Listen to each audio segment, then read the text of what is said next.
Let's take a look at how to graph a linear inequality in two variables. We shade a region of the plane and indicate the boundary line of that region with either a dashed line or a solid line, depending on the inequality symbol used, to express the solution for this linear inequality. Let's take a look at this example. First thing we want to do is to graph this line, and it's going to be much easier if we graph it in slope-intercept form.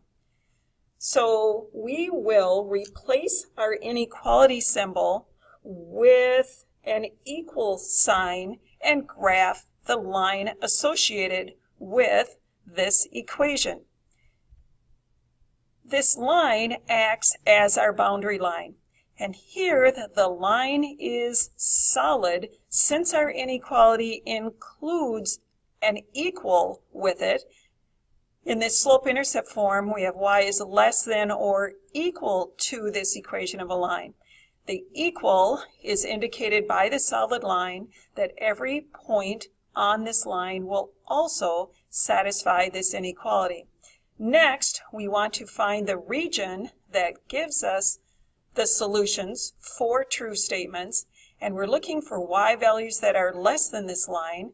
So we're going to test a value on the lower half of this plane to see if it does in fact give us a true expression. So picking the point 10, -6 and replacing it in our equation, we'll simplify by multiplying first, then combining our integers, and we have a true statement. 2 is less than or equal to 6. Since this point satisfied our inequality, giving us a true statement, any point on the lower half of this plane bound by the line will be a solution, including the solid line, any point on that line for this linear inequality.